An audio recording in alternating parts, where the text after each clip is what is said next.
ಮಗಳಾಗಿದ್ದಾಳೆ, ಅವನಿಗೆ ಕೊಟ್ಟು ಮದುವೆ ಮಾಡು. ಲೋಕದಲ್ಲಿ ಒಂದು ಮಾತುಂಟು ಸ್ವಾಮಿ, ಅದು ಮುಟ್ಟಿದ್ದದಕ್ಕೆ ಇರಲಿ ಅಂತ. ಹಾಗಾಗಿ ನನ್ನ ಮಗಳಾಗಿರುವಂತಹ ಸತೀದೇವಿಯನ್ನ ಇವನಿಗೆ ಕೊಟ್ಟು ನಾನು ಕೆಟ್ಟೆ. ಹಾಗಾಯ್ತು ಬಲ್ಲಿರ. ಮಂಗನ ಕೈಯಲ್ಲಿ ಮಾಣಿಕ್ಯ ಪುಟ್ಟಾಗಾಯ್ತು. ಮಂಗನಿಗೆ ಏನಿಗೆ ಗೊತ್ತಿರ್ತದೆ ಮಾಣಿಕ್ಯದ ಬೆಲೆ, ರುಚಿ ಉಂಟ ಎನ್ನುವುದಾಗಿ ಬಾಯಿಗೆ ಹಾಕಿ ತಿನ್ನುವುದಕ್ಕೆ ನೋಡ್ತದೆ. ಬರಲಿಲ್ಲ ಅಂತ ಆದಾಗ ಪೃಷ್ಠಕ್ಕೆ ಹಾಕಿ ತಿಕ್ತದೆ. ಎರಡು ಪ್ರಯೋಜನ ಇಲ್ಲ ಅಂತ ಆದಾಗ ಎತ್ತಿ ಬಿಸಾಡ್ತದೆ. ಇವು ಎತ್ತಿ ಬಿಸಾಡಲಿಲ್ಲ ಎನ್ನುವುದನ್ನು ಬಿಟ್ಟರೆ ಮತ್ತೇನು ಮಾಡಿರಲಿಲ್ಲ. ಗಿಳಿಯನ್ನ ಸಾಕಿ ಗಿಡುಗನ ಕೈಗೆ ಕೊಟ್ಟ ತರನಾಗಿ ಹೋಯಿತು. ಕೊಟ್ಟದ್ದರಿಂದಲೇ ಪರಿತಪಿಸುವಂತಹ ಸ್ಥಿತಿ ಎನ್ನುವಂತಹದ್ದು ನನ್ನ ಪಾಲಿಗೆ ಉಂಟಾಯ್ತಲ್ಲ ಎನ್ನುವುದಾಗಿ ನೊಂದುಕೊಳ್ಳುವುದು ಬಿಟ್ರೆ ಮತ್ತೇನು ಮಾಡುವ ಹಾಗಿಲ್ಲ. ಸ್ವಾಮಿ, ಎಷ್ಟು ಹೇಳಿದ್ರೇನು, ಏನು ಹೇಳಿದ್ರೇನು ಹೇಳಿ, ಮೇಲ್ಮುಖವಾಗಿ ಉಗಿಯುವುದಕ್ಕೆ ಮುಂದಾದ್ರೆ ಅದು ಬೀಳುವುದು ನಮ್ಮ ಮುಖದ ಮೇಲೆ ಎನ್ನುವಂತಹ ಪ್ರಜ್ಞೆ ಬೇಕಾಗುತ್ತದೆ. ಇವನು ಹಾಗೆ. ಈಗಾಗಲೇ ನನ್ನ ಮಗಳನ್ನು ಇವನಿಗೆ ಕೊಟ್ಟದ್ದಾಗಿ ಹೋಯಿತು. ಈಗ ಹೇಳಿ ಏನು ಪ್ರಯೋಜನ? ಏನೂ ಪ್ರಯೋಜನ ಇಲ್ಲ. ಆದ್ರೆ ಬೇಸರ ಆಗುವುದು ಎಲ್ಲಿ ಗೊತ್ತುಂಟ? ಯೋಗ್ಯತೆಯ ನೆಲೆಯಲ್ಲಿಯೂ ಸಹ ನನ್ನನ್ನು ಗೌರವಿಸಲಿಲ್ಲ, ಸಂಬಂಧದ ನೆಲೆಯಲ್ಲಿಯೂ ಸಹ ನನ್ನನ್ನ ಮನ್ನಿಸಲಿಲ್ಲ ಅಂತ ಆದ್ರೆ ಗೌರವಿಸುವಂತ ಮನ್ನಿಸುವಂತ ಮನಸ್ಸು ಇವನಿಗಿಲ್ವಾ? ಇದ್ರೂ ಇರಬಹುದು. ಯಾಕೆ ಆ ರೀತಿಯಾಗಿರುವಂತ ಮನಸ್ಸು ಎನ್ನುವಂತಹದ್ದು ಬೇಕು ಅಂತ ಆದ್ರೆ ಅದೆಲ್ಲವೂ ಸಹ ಸಾಧನೆಯಿಂದಲೇ ಬರುವಂತಹದ್ದು. ಸಾಧನೆಯ ಮೊದಲ ಮೆಟ್ಟಿಲು ಯಾವುದು? ಸ್ನಾನ. ಇವ ಮಾಡ್ತಾನ ಸ್ನಾನ?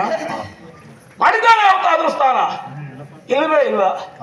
ಲೋಕದಲ್ಲಿರುವಂತಹ ಆಸ್ತಿಕ ಮಹಾಶಯರು ಕೇಳಿದ್ರೆ ನಮ್ಮ ಶ್ರೀಯುತರಿಗೆ ಸ್ನಾನ ಇಲ್ಲವೇ? ಅಯ್ಯಯ್ಯೋ, ತಲೆ ಮೇಲೆ ಗಂಗೆಯನ್ನು ಧರಿಸಿದ್ದಾನೆ, ಮತ್ತೆ ಸ್ನಾನ ಯಾಕೆ? ಸ್ವಾಮಿ, ತಲೆ ಮೇಲೆ ಗಂಗೆ ಇದ್ದಾಕ್ಷಣ ಮೈಯೆಲ್ಲ ತೊಳಿತಾಳ ಅವಳು? ಸ್ನಾನ ಬೇಡವ ಇವನಿಗೆ? ಸ್ನಾನ ಮಾಡುವುದೇ ಇಲ್ಲ. ಹಾಗೆ ಜಲಸ್ನಾನ ಇಲ್ಲ. ಇನ್ನು ಎರಡನೇ ವರ್ಗ ಮಂತ್ರ ಸ್ನಾನ. ಇವ ಯಾವತ್ತಾದ್ರೂ ಮೂಗಿ ಹಿಡ್ಕೊಂಡದ್ದು ನೋಡಿದ್ದೀರಾ? ಮಂತ್ರ ಸ್ನಾನ ಮಾಡ್ತಾನ ಇವ? ಇಲ್ಲವೇ ಇಲ್ಲ. ಮಂತ್ರ ಸ್ನಾನ ಇಲ್ಲ. ಮೂರನೆಯದಾಗಿ ವಾಯು ಸ್ನಾನ. ಇವ ಅದಾದ್ರೂ ಮಾಡ್ತಾನ? ಮಾಡುವುದಕ್ಕೆ ಸಾಧ್ಯವಾ? ಯಾಕೆ? ಇವನಿಗೊಂದು ಹೆಸರುಂಟು, ಭೋಗಿಭೂಷಣ. ಏನದ್ರ ಅರ್ಥ? ಹಾವನ್ನೇ ಧರಿಸಿರುವವ. ಆ ರೀತಿಯಾಗಿ ಭೋಗಿಗಳಿಗೆ ಆಹಾರ ಯಾವುದು? ವಾಯು ಅಲ್ವಾ? ಇವನು ಧರಿಸಿರುವಂತಹ ಹಾವುಗಳಿಗೆ ವಾಯು ಬೇಕು ಆಹಾರವಾಗಿ. ಅಂದಾಗಿ ಇವನಿಗೆಲ್ಲ ವಾಯು ಸಿಗ್ತದೆ? ಇವನಿಗೆ ವಾಯುವೇ ಇಲ್ಲ. ಹಾಗಾಗಿ ವಾಯು ಸ್ನಾನವನ್ನು ಮಾಡುವುದಿಲ್ಲ.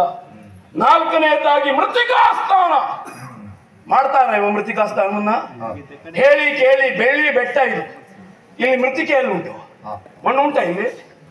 ಎಷ್ಟು ಅಗದ್ರೂ ಸಹ ಸಿಗುವಂತಹದ್ದು ಮಂಜುಗೆಡ್ಡೆಯ ಬಿಟ್ಟರೆ ಮಣ್ಣಿಲ್ಲ.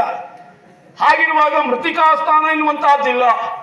ಐದನೆಯ ಬಗೆಯ ಸ್ಥಾನ ಅದೇ ಆತಪ ಸ್ನಾನ, ಅಂದ್ರೆ ಸೂರ್ಯ ಸ್ನಾನ. ಇವ ಮಾಡ್ತಾನ ಅಂದರು? ಸೂರ್ಯ ಸ್ನಾನ ಮಾಡುವುದಕ್ಕಾದ್ರೂ ಸಾಧ್ಯವ ಇವ? ಯಾಕೆ? ಸದಾ ಹಿಮಚ್ಛಾದಿತವಾಗಿರುವಂತಹ ಈ ಪ್ರದೇಶದಲ್ಲಿ ಸೂರ್ಯನ ಪ್ರಖರವಾಗಿರುವಂತಹ ರಶ್ಮಿ ಬಿತ್ತು ಅಂತ ಆದ್ರೆ ಆಗ ಮಂಜುಗಡ್ಡೆಯಲ್ಲಿ ಏನಾಗ್ತದೆ? ಕರಗಿ ನೀರಾಗಿ ಹೋಗ್ತದೆ. ನೀರಾಗಿ ಸೇರುವಂತಹದ್ದು ಸಮುದ್ರವನ್ನ. ಹತ್ತಿರದಲ್ಲೇ ಸಮುದ್ರ ಉಂಟು, ಅಲ್ಲಿ ಹೋಗಿ ಗಾಳ ಹಾಕಿ ಹುಡುಕ್ಬೇಕು ನಮ್ಮ ಶಿವತ್ರಿಯಲ್ಲಿದ್ದಾರೆ ಅಂತ. ಇವು ಸಿಗುವುದೇ ಇಲ್ಲ. ಹಾಗಾಗಿ ಪಂಚ ಬಗೆಯ ಸ್ಥಾನಗಳು ಇವನ ಪಾಲಿಗಿಲ್ಲ. ಹಾಗಿದ್ರೆ ಜಪ ಅನುಷ್ಠಾನ ಮಾಡ್ತಾನ? ಮಾಡಿದ್ದುಂಟ ನೋಡಿದ್ದೀರಾ? ಜಪ ಅನುಷ್ಠಾನಗಳನ್ನು ಮಾಡಬೇಕು ಅಂತಾದ್ರೆ ಉಪನಯನ ಸಂಸ್ಕಾರ ಆಗಬೇಕು. ಆಗಿದೆಯಾ ಅವನಿಗೆ? ಯಾರು ಇವನಪ್ಪ? ಏಕೋಪಯುಕ್ತ ಹಾಕಿದವರು ಯಾರು ಇದ್ದಾರೆ? ಯಾರಾದ್ರು?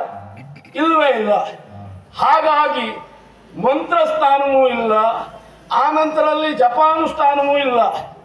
ಒಂದು ಹೇಳ ಸ್ವಾಮಿ, ನಿತ್ಯ ಸ್ನಾನ ಮಾಡುವವರ ಮೈಯಿಂದಲೇ ದುರ್ಗಂಧ ಬರ್ತದೆ. ಯಾವಾಗಲೂ ಸ್ನಾನ ಮಾಡುವವರ ಮೈಯಿಂದ ಬರುವುದಿಲ್ವಾ? ಬಂದೇ ಬರ್ತದೆ. ಆದ್ರೂ ಸಹ ಇವು ಬುದ್ಧಿವಂತ. ಯಾವುದೇ ಕಾರ್ಯಕ್ರಮಕ್ಕೆ ಹೋಗುವುದಿದ್ರೂ ಸಹ ಒಬ್ಬನೇ ಹೋಗುವುದೇ ಇಲ್ಲ. ಇವನು ತಂಡವನ್ನೇ ಕೂಡಿಕೊಂಡೇ ಹೋಗ್ತಾನೆ. ನಮ್ಮ ಶ್ರೀಯುತರು ಮಧ್ಯದಲ್ಲಿ ಆಸೀನರಾಗಿರ್ತಾರೆ, ತಂಡದವರೆಲ್ಲ ಸುತ್ತಲೂ ಇರ್ತಾರೆ. ಅಕ್ಕಪಕ್ಕದಲ್ಲಿದ್ದವರು ಎಲ್ಲಿಂದಲೋ ವಾಸನೆ ಬರ್ತಾ ಉಂಟು ಅಂತ ಯೋಚಿಸುವುದರಲ್ಲಿ ಕಾರ್ಯಕ್ರಮ ಮುಗಿಸಿಕೊಂಡು ಶ್ರೀಯುತರು ಹೊರಟು ಬಂದ್ಬಿಡ್ತಾರೆ. ಯಾರ ಮೈಯಿಂದ ವಾಸನೆ ಬಂತು ಎನ್ನುವುದೇ ಗೊತ್ತಾಗೋದಿಲ್ಲ. ಹಾಗಾಗಿ ಇವ ಪಾರಾದದ್ದು ಬಿಟ್ರೆ ಇವ ಯಾವತ್ತೂ ಸಹ ಸ್ನಾನ ಮಾಡಿದವ ಅಲ್ಲ, ಅನುಷ್ಠಾನ ಇಲ್ಲ. ಇನ್ನು ಭಸ್ಮಧಾರಣೆ, ಅಯ್ಯಯ್ಯೋ, ಆಸ್ತಿಕ ಮಹಾಶಯರು ಹೇಳುವುದು, ನಮ್ಮ ಶ್ರೀಯುತರು ಭಸ್ಮಧಾರಣೆಯನ್ನ ತ್ರಿಕಾಲದಲ್ಲಿಯೂ ಮಾಡ್ತಾರೆ. ಸ್ವಾಮಿ, ಭಸ್ಮ ಅಂದ್ರೆ ಏನು, ಬೂದಿ ಅಂದ್ರೆ ಏನು ಗೊತ್ತಿಲ್ಲದೆ ಇದ್ದವ ಇವ. ಗೊತ್ತುಂಟ ನಿಮಗೆ? ಸದಾ ಬಡಿದುಕೊಳ್ಳುವುದು ಯಾವುದನ್ನ? ಭಕ್ತರ ಚಿತಾಭಸ್ಮವನ್ನ ಅಂತ ಆಡ್ತಾನೆ. ಬದಲಾಗಿ ಭಕ್ತರು ಸುಟ್ಟು ಬೂದಿ ಅದನ್ನೇ ತಂದುಕೊಳ್ಳುವುದು, ಮೈಗೆಲ್ಲ ಪಡೆದುಕೊಳ್ಳುವುದು, ಆಮೇಲೆ ಹೇಳಿಕೊಳ್ಳುವುದು ಬೇರೆ. ನಾನು ಭಸ್ಮಧಾರಣೆಯನ್ನು ಮಾಡ್ತೇನೆ, ಜೊತೆಯಲ್ಲಿ ತಾಂಡವ ಬೇರೆ, ಕೋರ್ಮ ತೀರ್ಲಿಕ್ಕೆ ಅದು ಬೇರೆ. ಇವನದು ಒಂದಲ್ಲ ಎರಡಲ್ಲ, ಸಪ್ತ ಬಗೆಯ ತಾಂಡವ ಉಂಟು. ತತ್ವೋಕ್ತದಿ ಕುತಕ ತಯ್ಯ ತಯ್ಯ ದಿನ. ಕೇಳುವವರು ನೋಡುವವರು ಇದ್ರೆ ಎಷ್ಟು ಮಾಡ್ತಾನೆ ಇವ. ಹಾಗೆ ಭಸ್ಮಧಾರಣೆ ಎನ್ನುವಂತಹದ್ದಿಲ್ಲ. ಇನ್ನು ಪರಿವಾರ, ಅಯ್ಯಯ್ಯೋ, ನೋಡಬೇಕು ಸ್ವಾಮಿ. ಆ ಕಡೆಯಲ್ಲಿ ನೋಡಿ, ಹರ ಹರ ಶಂಭೋ ಮಹಾದೇವ ಅಂತ ಹೇಳುವುದು, ಬಾರಿಸುವುದು, ಭೋಂ ಭೋಂ ಭೋಂ ಭೋಂ ಭೋಲೇನಾಥ್ ಅಂತ ಹೇಳಿಕೊಳ್ಳುವವರು ಇದ್ದಾರೆ. ಯಾರವರಲ್ಲ? ಹರನ ಗಣಗಳು. ಲೋಕದಲ್ಲಿ ಹಗರಣಗಳು ಈಗ ಹೆಚ್ಚಾದದ್ದೇ ಈ ಹರನ ಗಣಗಳಿಂದ. ಗೊತ್ತುಂಟ ನಿಮಗೆ? ಅವರೇ ಈ ರೀತಿಯಾಗಿ ಹಗರಣಗಳನ್ನು ಉಂಟು ಮಾಡ್ತಾ ಇರುವಂತಹದ್ದು. ನಮ್ಮ ಶ್ರೀಯುತರ ವಾಸ ಎಲ್ಲಿ ಅಂತ ಕೇಳಿದ್ರೆ ಸ್ಮಶಾನದಲ್ಲಿ. ಲೋಕದಲ್ಲಿರುವಂತಹ ಯಾವ ವ್ಯಕ್ತಿಯೂ ಸಹ ಜೀವಿತಾವಧಿಯಲ್ಲಿ ಸೇರಬೇಕು ಎನ್ನುವುದಾಗಿ ಬಯಸದೇ ಇರುವಂತಹ ಕ್ಷೇತ್ರ ಅದೇ ಸ್ಮಶಾನ ಕ್ಷೇತ್ರ. ನಮ್ಮ ಶ್ರೀಯುತರ ವಾಸ ಎನ್ನುವಂತಹದ್ದು ಇದ್ದದ್ದಿದ್ರೆ ಸ್ಮಶಾನದಲ್ಲಿ. ಅಯ್ಯಯ್ಯೋ, ಅಲ್ಲಿ ಅರಬೆಂದಂತ ಹೆಣದ ರಾಶಿ ಮಧ್ಯದಲ್ಲಿ ತಥಾಂತದಿ ಗೊತ್ತಕ. ಅಷ್ಟು ಮಾತ್ರವ? ಅವನನ್ನು ನೋಡಿದ್ರ? ಮೈ ಮೇಲೆ ರುಂಡೆಗಳನ್ನೇ ಧರಿಸಿಕೊಂಡಿದ್ದಾನೆ, ಹಾವುಗಳನ್ನೇ ಸುತ್ತಿಕೊಂಡಿದ್ದಾನೆ. ಭಸ್ಮಾಂಗ, ವ್ಯಾಘ್ರ ಚರ್ಮಾಂಬರಧಾರಿ, ಕೊಜ ಚರ್ಮಾಂಬರಧಾರಿ. ಅಯ್ಯಯ್ಯೋ, ಒಂದೊಂದು ಚರ್ಮ ಸುತ್ತಿಕೊಂಡದಕ್ಕೆ ಒಂದೊಂದು ಹೆಸರು ಇವನಿಗೆ. ಸಹಸ್ರನಾಮ ಪೂಜೆ ಬೇರೆ ಇವ್ ಕೋರ್ಮತೆ ಇರಲಿಕ್ಕೆ. ಈ ರೀತಿಯಾಗಿ ಪೂಜೆ ಮಾಡುವುದಕ್ಕೆ ಅನೇಕರು ಮುಂದಾಗುತ್ತಾ ಇದ್ದಾರೆ. ನಿಜ. ಯಾವ ನೆಲೆಯಲ್ಲಿ? ಅವನು ಒಬ್ಬ ದೇವ ಎನ್ನುವಂತಹ ನೆಲೆಯಲ್ಲಿ. ನಮ್ಮಂತವರು ಒಪ್ಪುವುದಕ್ಕೆ ಸಾಧ್ಯವಾ? ಆದರೂ ಸಹ ಇವನನ್ನು ಕೊಂಡಾಡ್ತಾ ಇದ್ದಾರೆ. ಯಾರು?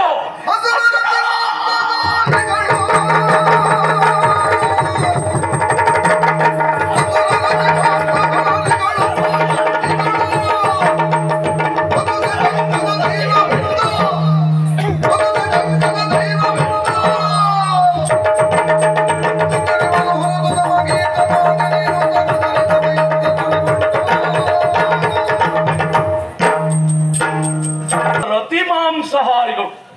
ಅಸುರರೆಲ್ಲರೂ ಸಹ ಇವನನ್ನ ದೇವ ಎನ್ನುವುದಾಗಿ ಕೊಂಡಾಡುವುದಿಲ್ಲ.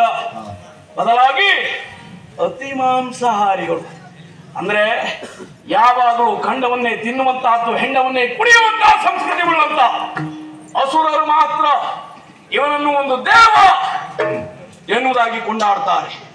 ಯಾಕೆ ಬದಿರ? ದೇವರಿಗೆ ಸ್ನಾನ ಇಲ್ಲ, ಅನುಷ್ಠಾನ ಇಲ್ಲ.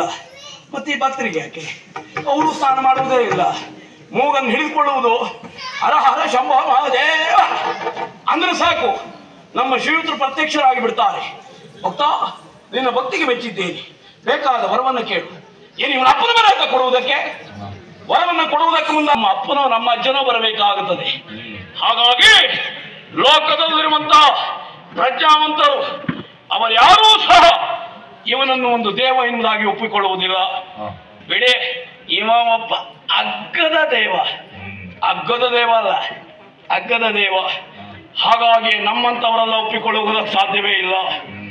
ಇಂಥವನು ಸಹ ಅಧ್ಯಕ್ಷರಾಗಿರುವಂತಹ ಈ ಸಭೆಯಲ್ಲಿ ನಮ್ಮಂತವರು ಇರುವುದಾ? ನಾವೇನು, ನಮ್ಮ ಯೋಗ್ಯತೆ ಏನು? ಇಂಥವನು ಅಧ್ಯಕ್ಷ ಇಲ್ಲ. ನಾವಂತೂ ಈ ಸಭೆಯಲ್ಲಿರುವುದಿಲ್ಲ. ನಾನು ಈ ಸಭೆಯನ್ನ ಬಿಟ್ಟು ಹೊರಟೆ. ನಮ್ಮೊಟ್ಟಿಗೆ ನೀವು ಬರ್ತೀರಾ? ಬರುವುದಿಲ್ವಾ? ಇಲ್ಲಿ ನೀವು ಬರ್ತೀರಾ? ಬಲ ಆಗಬೇಕು ಅಂದ್ರೆ ನಿಮ್ಮಂತವ್ರು ಬೇಕು ಸ್ವಾಮಿ. ಪಕ್ಷಾಂತರ ಮಾಡೋದು ಎಷ್ಟೊತ್ತಿಗೆ ಅಂತ ಕಾಯ್ತಾ ಇರ್ತೀರಲ್ಲ, ಅಂತವರೇ ಬೇಕಾಗಿತ್ತು ನಮಗೆ. ಆಗ್ಲಿ ಅಂತೆ ನಾನು ಈ ಸಭೆಯಿಂದ ಈ ಕ್ಷಣವೇ ಹೊರಟೆ. Okay, good night. ದೇವೇಶ, ನನ್ನ ನಾನು ಸಭೆಯಲ್ಲಿರುವುದಿಲ್ಲ ಅಂದೆ, ಸಭೆ ಬಿಟ್ಟು ಹೊರಟೆ. ಸಭೆಯಲ್ಲಿ ಕಿವಿಕೇಳಿಸುವುದಿಲ್ಲ, ನಾನು ಸಭೆಯಲ್ಲಿರುವುದಿಲ್ಲ ಅಂದೆ, ಸಭೆ ಬಿಟ್ಟು ಹೊರಟೆ ನಾನು. ನಿಮ್ಮ ಜಾಗ ಸಕಲ ಬೆಂಕಿ ಮೇಲೆ ಹಾಳಾಗಿ ಹೋಗಿದೆ.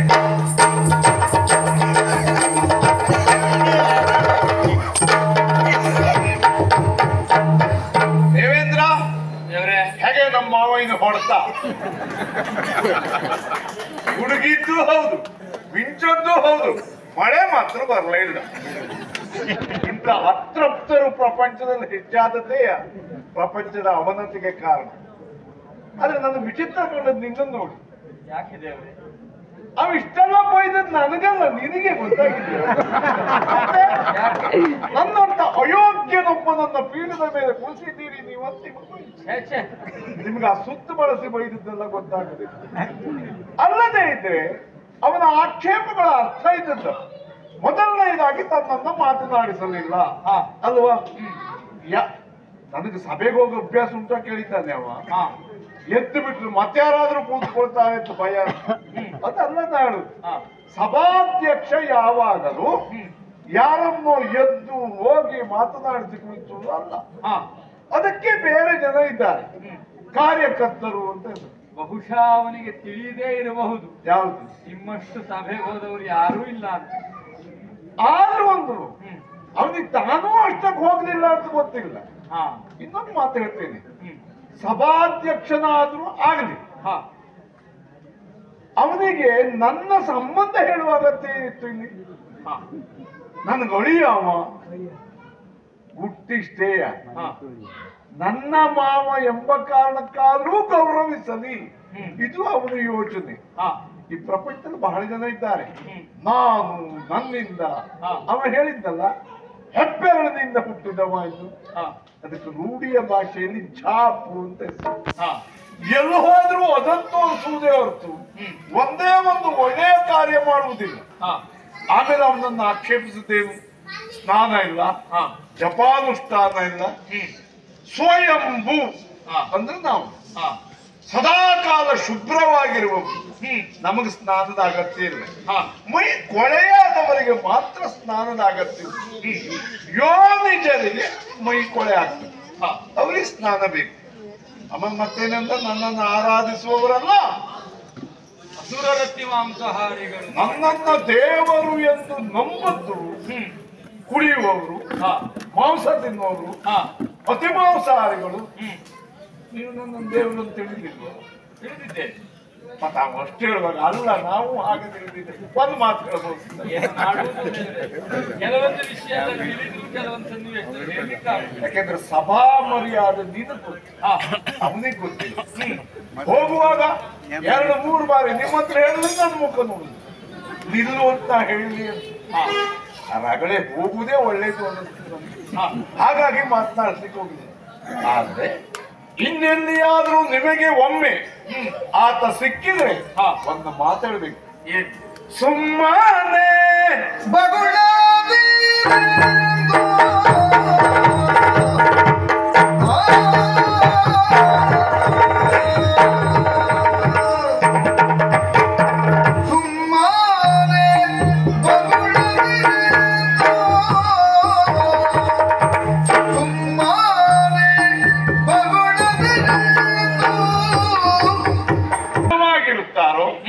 ಯಾರು ಮಿತಭಾಷಿಗಳಾಗಿರುತ್ತಾರೋ ಅವರ ಸಿಟ್ಟು ಅಷ್ಟೇ ಕೆಟ್ಟದ್ದು.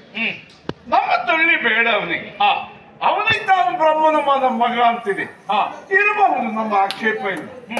ಆದ್ರೂ ಮತ್ತೊಮ್ಮೆ ಎಲ್ಲಿಯಾದರೂ ನಮ್ಮ ತಳ್ಳಿಗೆ ಬಂದರೆ ಪರಿಸ್ಥಿತಿ ವಿಕೋಪಕ್ಕೋದಿತು ಎಂಬುದನ್ನ ಎಚ್ಚರಿಸಿ. ಮುಖ್ಯವಾಗಿ ಅವನ ಆಕ್ಷೇಪ ಅವನನ್ನು ಗೌರವಿಸಲಿಲ್ಲ ಅಂತಲ್ವ. ಯಾವ ದೇಶದ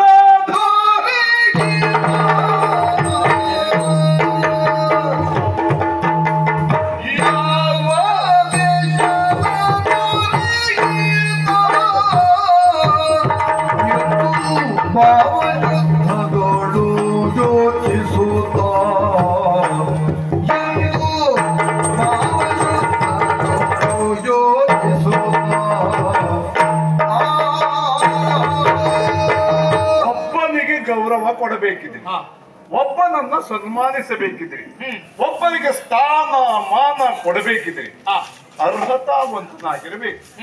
ಆಯ್ತಪ್ಪ, ಅವನ ಜೀವನದಲ್ಲಿ ಒಬ್ಬರಿಗೆ ಉಪಕಾರ ಮಾಡದಿದ್ಯಾ, ಮತ್ತೊಬ್ಬರಿಗೆ ಸಹಾಯ ಮಾಡದಿದ್ಯಾ, ಮತ್ತೊಬ್ಬನನ್ನು ಹೊಗಳು ಸಹಿತ ಯಾವ ದೇಶದ ದೊರೆ ಯಾರಿಗ ಉಪಕಾರ ಮಾಡಿದ್ದಾನೆ, ಸಮಾಜ ಹಿತಕ್ಕಾಗಿ ಏನ್ ಮಾಡಿದ್ದಾನೆ, ಏನೂ ಮಾಡದೆ ನನಗೆಲ್ಲ ಕೊಡಿ ಅಂದ್ರೆ ಆ ಕಾಲೆಲ್ಲ ಹೋಯ್ತು. ಹಾಗಾಗಿ ಅವನ ಕುರಿತಾಗಿ ಬೇಡ ಬಿಡಿ. ಬರುವವರಿದ್ದಾರಲ್ಲ, ನಾವು ತೀರ್ಮಾನಿಸಬೇಕಾದ್ದೇನು, ಈ ಪ್ರಪಂಚದಲ್ಲಿ ನಾವು ಕಾಣುವ ಸತ್ಯ ಏನು? ಕ್ರಿಮಿಯನ್ನ ತಿಂದು ಕೀಟ, ಕೀಟವನ್ನ ತಿಂದು ಕಪ್ಪೆ, ಕಪ್ಪೆಯನ್ನ ತಿಂದು ಹಾವು, ಹಾವನ್ನ ತಿಂದು ಹದ್ದು, ಹದ್ದನ್ನ ತಿಂದು ಗಿಡುಗ, ಹೀಗೆ ಒಂದನ್ನೊಂದು ತಿಂದು ಬದುಕುತ್ತವೆ. ಹಾಗಾದ್ರೆ ಮತ್ತೊಬ್ಬರು ತಿಂದು ಬದುಕುವುದೇ ಬದುಕೆ, ಅಥವಾ ಬದುಕಿಗೆ ಏನಾದ್ರೂ ಬೇರೆ ಅರ್ಥ ಇದೆಯಾ? ಅದನ್ನು ತೀರ್ಮಾನಿಸಬೇಕು. ಪ್ರಾರಂಭಿಸೋಣ.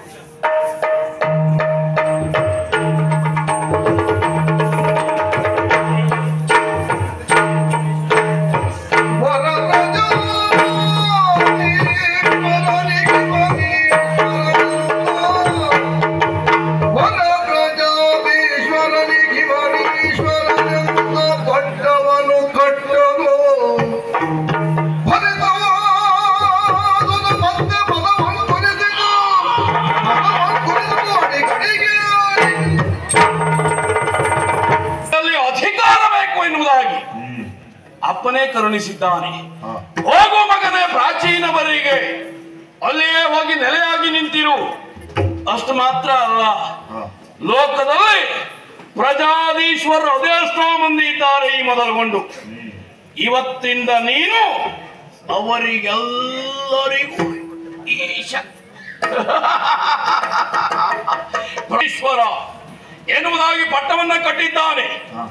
ಈಗ ಸುಮ್ಮನೆ ಕುಳಿತುಕೊಳ್ಳುವುದಕ್ಕೆ ಸಾಧ್ಯವಾ? ಏನೂ ಇಲ್ಲದೆ ಇದ್ದಾಗಲೇ ಹಾರಾಟ ಮಾಡಿದವರು ನಾವು. ಈಗೆಲ್ಲ ಸಿಕ್ಕಿದ ಮೇಲೆ ಸುಮ್ಮನೆ ಉಳಿತೇವಾ? ನಾನೇನು, ನನ್ನ ಯೋಗ್ಯತೆ ಏನು ಎನ್ನುವಂತಹದ್ದು ಈಶನಿಗೆ ಮನವರಿಕೆ ಮಾಡಿಕೊಳ್ಳುವಂತಹ ಕಾಲ ಎನ್ನುವುದು ಸನ್ನಿಹಿತವಾಗಿದೆ. ಯಾವ ಸತ್ರದಲ್ಲಿ ನನ್ನ ಪಾಲಿಗೆ ಅವಮಾನ ಆಗಿದೆಯೋ ಪ್ರತಿ ಸತ್ರವನ್ನು ನಿರ್ಮಾಣ ಮಾಡುವುದರ ಮುಖೇನವಾಗಿ ಆ ಈಶನಿಗೆ ಅವಮಾನವನ್ನು ಮಾಡಬೇಕು ಎನ್ನುವುದು ನನ್ನ ಉದ್ದೇಶ. ಹಾಗಾಗಿ ದೇವಗುರುಗಳಾಗಿರುವಂತಹ ಬೃಹಸ್ಪತಿ ಆಚಾರ್ಯರಲ್ಲಿ ಹೋಗಿ ಕೇಳಿಕೊಂಡಾಗ, ಗುರುಗಳೇ, ಇಂಥ ಒಂದು ಯಾಗವನ್ನು ಮಾಡಬೇಕು ಎನ್ನುವುದಾಗಿ ಸಂಕಲ್ಪಿಸಿದ್ದೇನೆ, ಬಂದು ನೀವೇ ನೆರವೇರಿಸಿಕೊಡಬೇಕು ಎನ್ನುವುದಾಗಿ ಬೃಹಸ್ಪತಿ ಆಚಾರ್ಯರಾಡಿದರು. ಅಂತ ಒಂದು ಸತ್ರವನ್ನ ಮಾಡುವಂತಹ ಸಾಮರ್ಥ್ಯ ಇದ್ದದಿದ್ರೆ ದಕ್ಷ ಪ್ರಜಾಪತಿ ಆಗಿರುವಂತಹ ನಿನಗೆ ಮಾತ್ರ, ಆದ್ರೆ ನಾವು ಬರುವುದಿಲ್ಲ. ಬದಲಾಗಿ ಭೃಗಮಹರ್ಷಿಯನ್ನು ಕರೆದುಕೊಂಡು ಹೋಗುವುದರ ಮುಖೇನವಾಗಿ ಯಾಗವನ್ನ ನಡೆಸಿಕೋ ಎನ್ನುವುದಾಗಿ. ಹಾಗಾಗಿ ಅವರಿಗೆಲ್ಲರಿಗೂ ಸಹ ಆಮಂತ್ರಣವನ್ನು ನೀಡಿದ್ದೇನೆ. ಎಲ್ಲಿಗೆ? ಪ್ರಾಚೀನವರಿಗೆ ಬರುವುದಕ್ಕಾಗಿ ತಿಳಿಸಿದ್ದಾಗಿದೆ. ನಿರೀಶ್ವರ ಯಾಗ.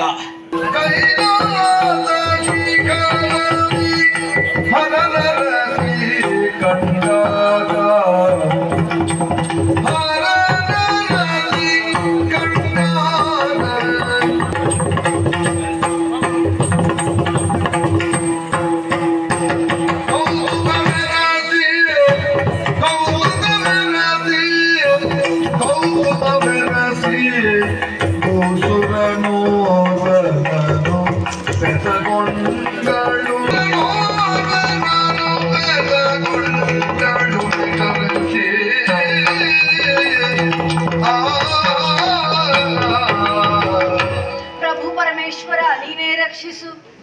ಉತ್ತರದ ಎತ್ತರದ ಕೈಲಾಸ ಶಿಖರವಿದು. ಪ್ರಭು ಪರಮೇಶ್ವರನಿರುವಂತಹ ವಾಸಸ್ಥಾನ. ಬಿಳಿಯ ಬಣ್ಣವೇ ತುಂಬಿರುವಂತಹ, ಸಾಲು ಸಾಲಾಗಿ ಬೋಡಿಸಿಟ್ಟಂತೆ ಇರುವಂತಹ ಪರ್ವತ ಶ್ರೇಣಿಗಳೆಲ್ಲ ಮೇಲಿರುವುದು. ರಜತ ವರ್ಣ ಬಿಳಿ ಅಂತ ಹೇಳಿದ್ರೆ ಶಾಂತತೆಯ ಸಂಕೇತವಂತೆ. ಎಲ್ಲಿ ಶಾಂತಿ ನೆಲೆಯಾಗಿದೆಯೋ ಅಲ್ಲಿ ಪ್ರಭು ಪರಮೇಶ್ವರನಿದ್ದಾನೆ ಎನ್ನುವ ನಿದರ್ಶನ ತಾನೇ ಇದು. ಪ್ರತಿನಿತ್ಯ ಆ ಶಿವನ ಸೇವೆಯನ್ನು ಮಾಡುವಂತ ಸೌಭಾಗ್ಯ ನನ್ನದ್ದು. ಪ್ರಪಂಚದಲ್ಲಿರುವಂತಹ ಪ್ರತಿಯೊಂದು ಹೆಣ್ಣು ಕೂಡ ತನ್ನ ಪತಿಯಲ್ಲಿಯೇ ದೇವರನ್ನ ಕಾಣ್ತಾಳೆ ಅಂತೆ. ಆದ್ರೆ ನನ್ನ ಭಾಗ್ಯವೋ ಸೌಭಾಗ್ಯವೋ ಎನ್ನುವಂತೆ ಅಂತಹ ದೇವನನ್ನೇ ಕೈ ಹಿಡಿದಿರುವಂತಹ ಭಾಗ್ಯವಂತೆ ನಾನು ಸತಿದೇವಿ. ದಕ್ಷ ಪ್ರಜಾಪತಿ ಮಗಳಾದ ಕಾರಣ ದಾಕ್ಷಾಯಿಣಿ ಎನ್ನುವ ಹಾಗೆ ಕರೆಯುವುದುಂಟು. ತನ್ನ ಶರೀರದಲ್ಲಿ ಅರ್ಧ ಭಾಗವನ್ನು ಕೊಡುವುದರ ಮೂಲಕವಾಗಿ ಅರ್ಧ ಹಾಗಾದ್ರೆ ಪ್ರತಿನಿತ್ಯವೂ ಅವನ ಸೇವೆಯಲ್ಲಿ ನಿರತರಾಗಿರುವಂತ ನನಗೆ ಇಂದು ಯಾಕೋ ಏನೋ ಮನಸ್ಸಿಗೆ ಒಂದು ರೀತಿಯಾದಂತಹ ತುಮುಲ, ಒಂದು ರೀತಿಯಾದಂತಹ ಬೇಸರ ಆವರಿಸಿದ್ದು ಸತ್ಯ.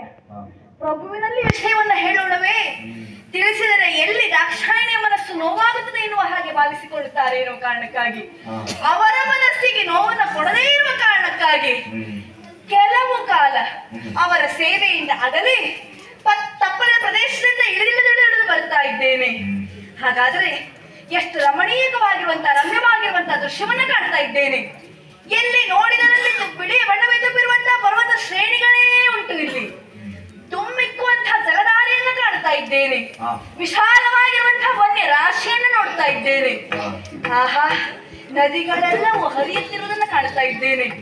ಇಂತಹ ರಮಣೀಯವಾಗಿರುವಂತಹ ದೃಶ್ಯವನ್ನ ಕಂಡು ಕೂಡ ನನ್ನ ಮನಸ್ಸಿನಲ್ಲಿ ಯಾಕೆ ಇದು ಏನಾಶ್ಚರ್ಯವಿದೆ. ಪರ್ವತಗಳ ಸಾಲಿನ ಕೆಳಗಿರುವಂತಹ ಕಿರಿದಾದ ದಾರಿಯಲ್ಲಿ ಅದೆಷ್ಟೋ ಜನರು ಹೋಗುತ್ತಾ ಇದ್ದಾರೆ. ಹಾಗಾದ್ರೆ ಸೂಕ್ಷ್ಮವಾಗಿ ಗಮನಿಸಿದರೆ ಹೋಗುತ್ತಾ ಇರುವವರೆಲ್ಲ ಬ್ರಾಹ್ಮಣರ ಹಾಗೆ ಕಾಣುತ್ತಾ ಇದ್ದಾರೆ.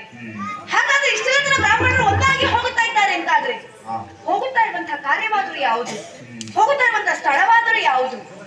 ಹಾಗಾದ್ರೆ ಇವರೆಲ್ಲ ಹೋಗುತ್ತಾ ಇರುವಂತಹ ಕಾರಣಕ್ಕೂ ನನ್ನ ಮನಸ್ಸಲ್ಲಿ ಉಂಟಾಗುತ್ತಿರುವಂತಹ ಈ ಕ್ಲೇಶಕ್ಕೂ ಯಾವುದಾದರೂ ಸಂಬಂಧ ನನ್ನಲ್ಲಿ ನಾನು ವಿಚಾರ ಮಾಡುವುದು ಯಾಕೆ? ಮೂಸುರ ನೋರ್ವರನ್ನ ಕರೆಸಿ ಕೇಳಿ ಬಿಡ್ತೇನಂತ ಕೇಳಿ ಬಿಡ್ತೇನೆ.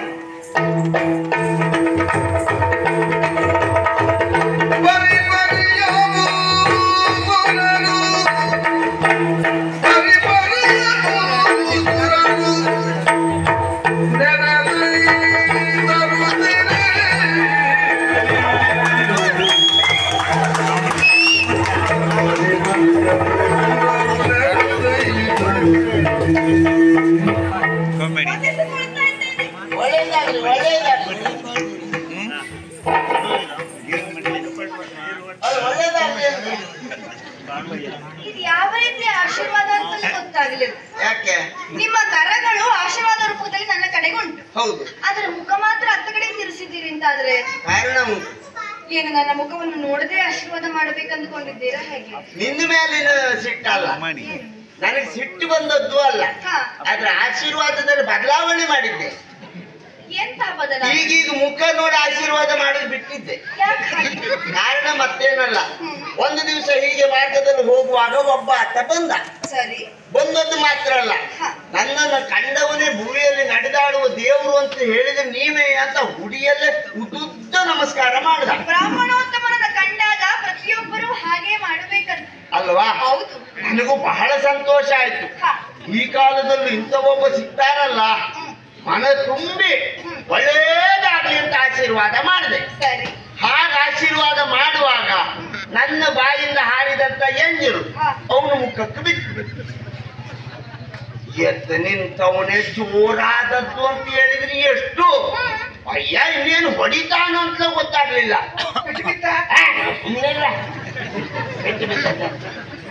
ಹಾಗಲ್ಲ, ಒಂದು ಅಷ್ಟು ಜೋರಾದ. ಏನು ಬ್ರಾಹ್ಮಣರು ನಿಮ್ಮಂತವ್ರು ಹೀಗೆ ಮಾಡಬಹುದಾ? ಏನೇ ಈ ರೀತಿಯಾಗಿ ನನಗೆ ಏನಾಯ್ತು ಅಂತ ಗೊತ್ತ. ಏನಾಯ್ತಪ್ಪ? ನಿಮ್ಮ ಬಾಯಿಂದ ಹಾಡಿದಂತ ಎಂಜಲ್ ನನ್ನ ಮುಖಕ್ಕೆ ಬಿತ್ತು. ಏನಾಯ್ತು ಈಗ? ಜೋರೇ ಆದದ್ದು. ನಾನು ಏನು ಮಾಡುವ? ಸ್ವಲ್ಪ ಸುಮ್ಮನಿರು ಪುಣ್ಯಾತ್ಮ. ನಿನ್ನ ಮುಖಕ್ಕೆ ಹಾರಿದ್ದು ನನ್ನ ಬಾಯಿಂದ ಎಂಜಲು ಅಂತ ತಿಳಿದ್ಯಾ? ವೇದವನ್ನು ನುಡಿಯುವಂತ ನಾಲಿಗೆ ನನ್ನದ್ದು. ನನ್ನ ಬಾಯಿಂದ ಹಾರಿದ್ದು ಅಂತ ಹೇಳಿದ್ರೆ ವೇದ ತೀರ್ಥ ಅಂದೆ. ಆ ಕ್ಷಣ ಒಂದು ಸಂಕಷ್ಟದಿಂದ ಪಾರಾದೆ ಅಂತ ಲೆಕ್ಕ ಆಗ್ತಾ ಇದ್ದೆ. ಮಾತು ಬಲ್ಲವರನಿಗೆ ಎಲ್ಲಿಗೂ ಜಗಳ ಇಲ್ಲ. ನಿಮ್ಮ ಮಾತನ್ನು ಕೇಳಿ ತಿಳ್ಕೊಳ್ಬಹುದು. 1000 ವರ್ಷ ಬದುಕಿದ್ರು 1000 ಚೋದ್ಯವನ್ನು ನೋಡ್ಬಹುದು. ಬಲ್ಲವನಿಗೆ ರೋಗ ಇಲ್ಲ, ಬಲ್ಲವನಿಗೆ ರೋಗ ಇಲ್ಲ, ಊಟ ಬಲ್ಲವನಿಗೆ ಜಗಳ ಇಲ್ಲ. ಅವಳು ಎರಡು ಹಿಂದ್ ಮುಂದ್ ಮಾಡಿದ್ರೆ. ಊಟ ಬಲ್ಲವನಿಗೆ ರೋಗ ಇಲ್ಲ, ಮಾತು ಬಲ್ಲವನಿಗೆ ಜಗಳ ಇಲ್ಲ. ಯಾವ ಹೇಳಿದ್ರು ಹೀಗೆ ಮಾಡಿದೆ ಅವಳು. ಆ ನಂತರದಲ್ಲಿ ಅವ ಸಮಾಧಾನಗೊಂಡ. ಇನ್ನೇನವ ಆ ಕಡೆ ಹೋಗ್ತಾನೆ ಅಂತ ಲೆಕ್ಕ ಹಾಕುವಾಗ ಟಕ್ಕನ ನನ್ನೆಡೆಗೆ ತಿರುಗಿದ್ದು ಮಾತ್ರ ಅಲ್ಲ, ಕೈಯಲ್ಲೊಂದು ಬಟ್ಟೆ ಗಂಟಿತ್ತು, ಕೆಂಪು ಬಟ್ಟೆ ಗಂಟು. ಬ್ರಾಹ್ಮಣೋತ್ತಮರನ್ನು ಕಂಡಾಗ ದಾನದ ದಕ್ಷಿಣಾದಿಗಳನ್ನ ಕೊಡಬೇಕು ಅಂತ ಹೇಳ್ತಾರೆ. ಏನೋ ಕೊಡ್ಲಿಕ್ಕೆ ಬಂದ ಅಂತ ಲೆಕ್ಕ ಹಾಕಿದೆ. ಆಮೇಲೆ ಅದು ಏನು ಅಂತ ವಿಚಾರ ಮಾಡಿದೆ. ಇದೇನಲ್ಲ ಬ್ರಾಹ್ಮಣರೇ, ನಮ್ಮ ಅಪ್ಪಯ್ಯನ ಅಸ್ಥಿ ಇದನ್ನ ತೀರ್ಥಕ್ಷೇತ್ರಕ್ಕೆ ಒಯ್ದು ತೀರ್ಥದಲ್ಲಿ ಬಿಡಬೇಕು ಅಂತ ಯೋಚನೆ ಮಾಡ್ತಾ ಬಂದಿದ್ದೆ. ನಿಮ್ಮನ್ನು ಕಂಡ ಕೈ ಮುಗಿದೆ. ನಿಮ್ಮ ಬಾಯಿಂದ ಹಾಡಿದ್ದು ಎಂಜಲಲ್ಲ ವೇದ ತೀರ್ಥ ಅಂತ ಹೇಳಿದ್ರಲ್ಲ, ನಮ್ಮ ಅಪ್ಪಯ್ಯನ ಅಸ್ಥಿ ಒಂದು ನಿಮ್ಮ ಬಾಯಿಗೆ ಹಾಕಿದ್ರೆ ಹಾಗೆ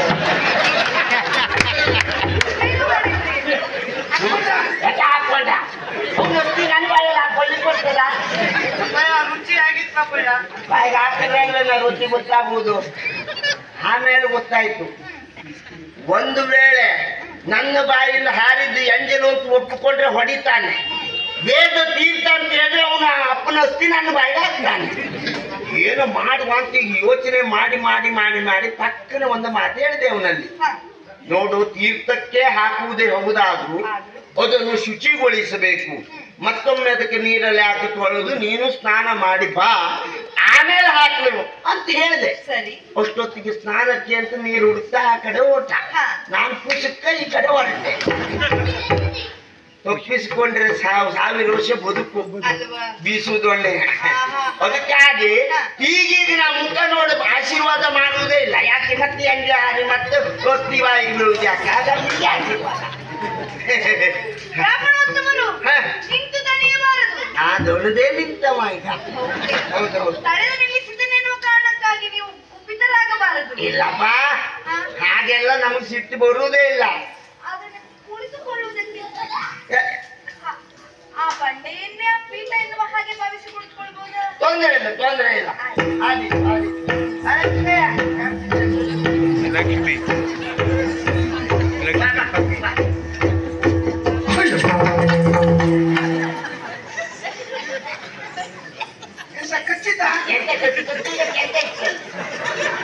ಸ್ವಲ್ಪ ಸುಮ್ಮನೆ ಇದೆ. ನೀನೇನು ಕುಳಿತುಕೊಳ್ಳಿ ಅಂತ ಆಸನವನ್ನು ತೋರಿಸಿದೆ. ನಾನು ಬಿಳೆ ಕಲ್ಲಿರಬಹುದು ಅಂತ ಹೋಗಿ ಕುಳಿತದ್ದು ಹೌದು. ಕುಳಿತದ್ದು ಬಿಳೆ ಕಲ್ಲಿನ ಮೇಲೆ ಅಲ್ಲ, ಮಂಜುಗಡ್ಡೆಯ ಮೇಲೆ. ತಣ್ಣ ತಣ್ಣ ಗುಂಪು ಎಲ್ಲ ವ್ಯತ್ಯಾಸವಾಯ್ತು. ತೊಂದರೆ ಇಲ್ಲ, ಹಿಂದ್ಗಡೆ ಅಲ್ವೇನೆ, ಸಮಸ್ಯೆ ಇಲ್ಲ, ನೀ ಸುಮ್ಮನೆ. ಆದ್ರೂ ವ್ಯವಸ್ಥೆ ನಮ್ಮಲ್ಲಿ ಉಂಟು, ತೊಂದರೆ ಇಲ್ಲ. ಇಲ್ಲ, ನಮ್ಮಲ್ಲಿ ಉಂಟಲ್ಲ ವ್ಯವಸ್ಥೆ.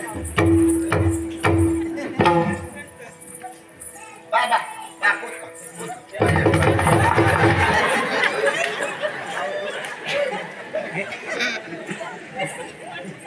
ಬಂಡೆಗಲ್ಲಿನ ಶಾಲೆ ಇದ್ರು ಅವಳಿಗೆ ಸಾಕಾಗುವುದಿಲ್ಲ. ಮನೇಲಿ ಕುಳಿತು ಹಂಗೆ ಕುಳಿತು ಸ್ವಲ್ಪ ನೋಡ್ಕೊಂಡು ಕೂತ್ವ.